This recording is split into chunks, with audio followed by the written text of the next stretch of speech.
Bismillahirrahmanirrahim. Assalamualaikum warahmatullahi wabarakatuh. Innal hamdalillah nahmanuhu wa nasta'inuhu wa nastaghfiruh wa na'udzu billahi min syururi anfusina wa min sayyiati a'malina. May yahdihillahu fala mudhillalah wa may yudlilhu fala hadiyalah. Asyhadu an la ilaha illallah wa asyhadu anna Muhammadan abduhu wa rasuluh allazi la nabiyya ba'da. Teman-teman sekalian, sudah sepatutnya kita untuk senantiasa bersyukur atas kehadiran Allah Subhanahu wa taala, karena berkat karunia-Nya lah kita masih bisa merasakan nikmat yang telah Allah berikan kepada kita. Baik nikmat iman, nikmat Islam, nikmat sehat, dan nikmat yang lain sebagainya. Begitu banyak nikmat yang telah Allah berikan kepada kita. Jadi, apa alasan kita untuk tidak bersyukur kepadanya? Salawat serta salam, marilah senantiasa kita harus sanjungkan kepada baginda Nabi besar Muhammad Sallallahu Alaihi Wasallam. Allahumma sholli wa sallim wa barik alaihi. Semoga dengan senantiasa memperbanyak sholawat kepadanya, kita termasuk ke dalam golongan umat yang akan mendapatkan syafaat di yaumil mahsyar. Amin ya rabbal alamin. Perkenalkan, saya Nadila Melani. Pada video atau kesempatan kali ini, saya akan membawakan materi ceramah mengenai suatu hal yang tidak asing lagi kita dengar di dalam kehidupan kita. Adapun materi yang akan saya bawakan yaitu mengenai poligami. Apa sih yang dimaksud dengan poligami? Poligami yaitu perkawinan seorang suami dengan lebih dari satu orang istri di dalam waktu yang bersamaan.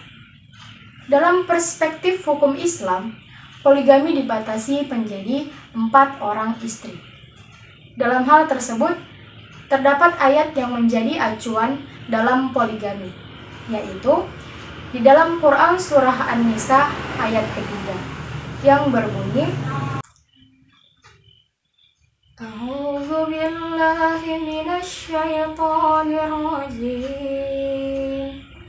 Bismillahirrahmanirrahim. Wa in khiftum alla tu'situ fil yatama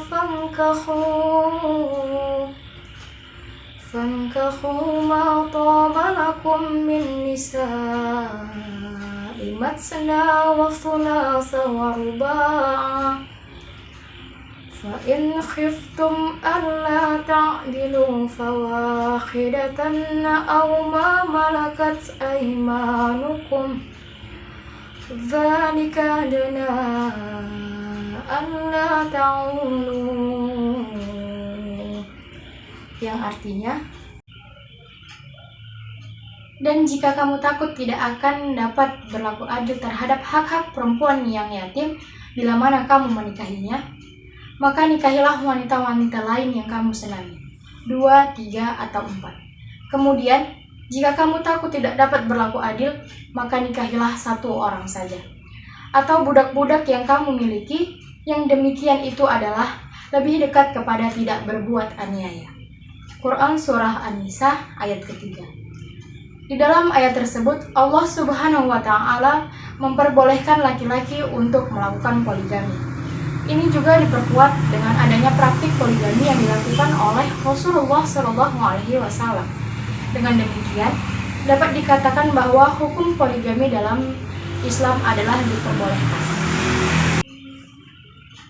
Poligami sudah berjalan seiring perjalanan sejarah umat manusia, sehingga poligami bukanlah suatu tren yang muncul secara tiba-tiba.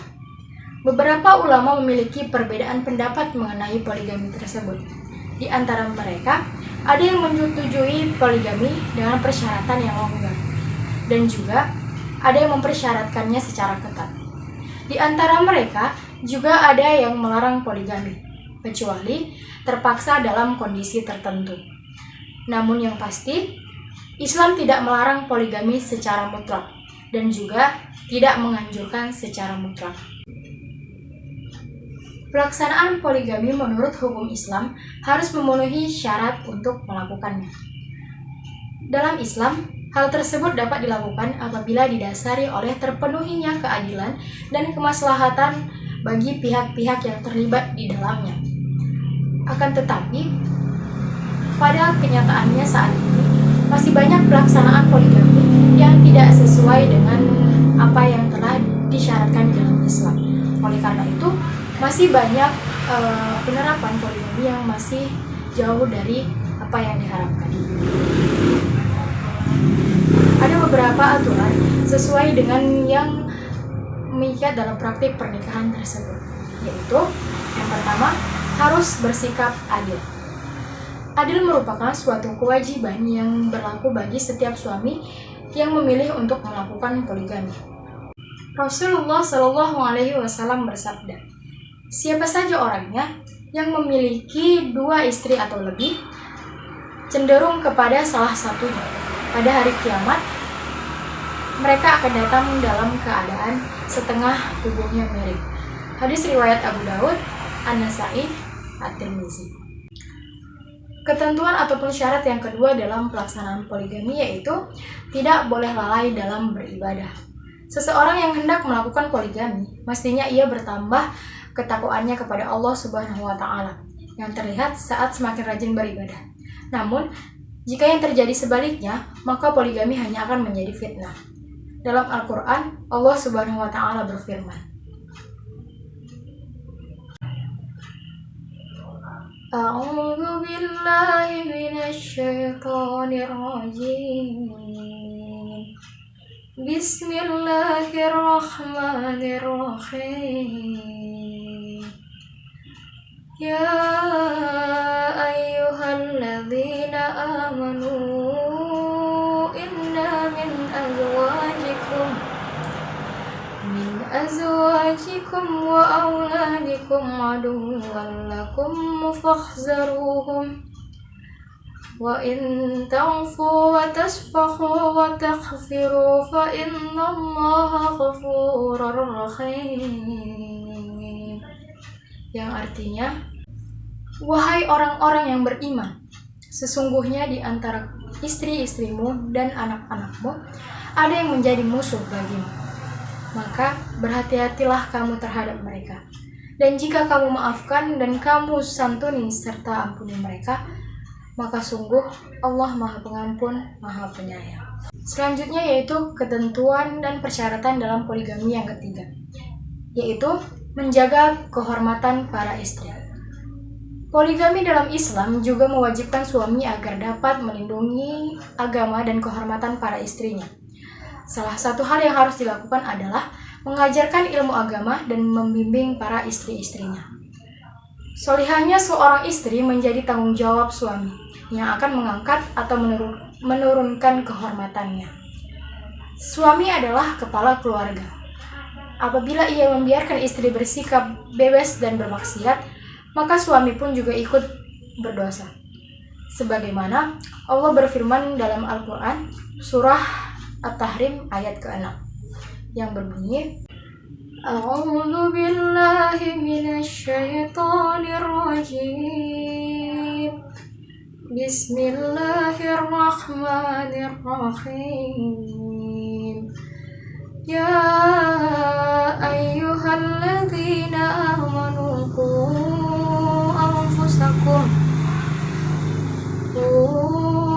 anfusakum wa ahlikum naran waquduha an-nas wal hijaratu 'alayha malaikatun khilazun shidazun la ya'suna Allah ma amarahum wa yaf'aluna ma yu'marun. Yang artinya, wahai orang-orang yang beriman, peliharalah dirimu dan keluargamu dari api neraka, yang bahan bakarnya adalah manusia dan batu. Penjaganya malaikat-malaikat yang kasar dan keras, yang tidak durhaka terhadap Allah dan terhadap apa yang Dia perintahkan kepada mereka, serta selalu mengerjakan apa yang diperintahkan. Ketentuan atau persyaratan dalam poligami yang keempat yaitu siap menafkahi lahir dan batin. Ini merupakan syarat poligami dalam Islam yang sudah menjadi aturan mutlak dan tidak bisa ditoleransi. Sebagai pemimpin dalam rumah tangga, memberikan nafkah adalah kewajiban utama seorang suami.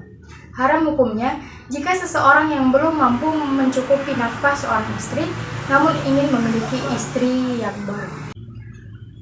Ketentuan atau persyaratan dalam pelaksanaan poligami yang kelima, yaitu dilarang memilih wanita yang bersaudara. Dalam Islam, hal ini tidak diperbolehkan. Salah satu pertimbangannya yaitu karena adanya hubungan darah yang jika dilanjutkan maka akan berpengaruh terhadap sistem bagi waris tersebut.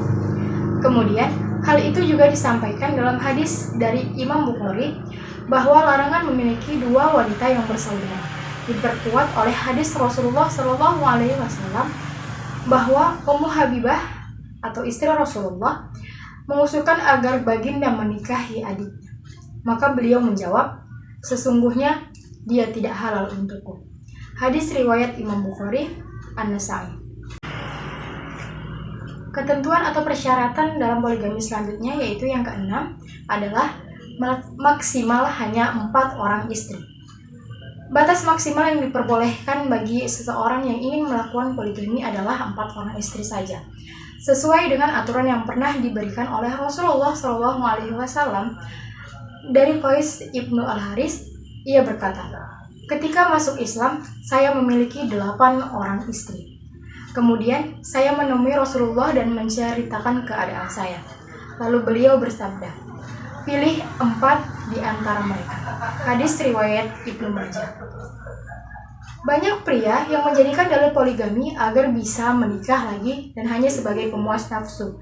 Padahal, tujuan poligami semata-mata untuk membantu wanita-wanita yang belum menikah, wanita yang tidak mampu, atau janda agar ada seseorang yang menafkahinya. Baiklah, mungkin cukup sekian ceramah yang dapat saya sampaikan pada kesempatan kali ini. Jika terdapat banyak kekurangan dan kesalahan dalam materi saya memohon maaf. Kepada Allah saya memohon ampun. Akhirul kalam, wabillahi taufiq wal hidayah. Wassalamualaikum warahmatullahi wabarakatuh.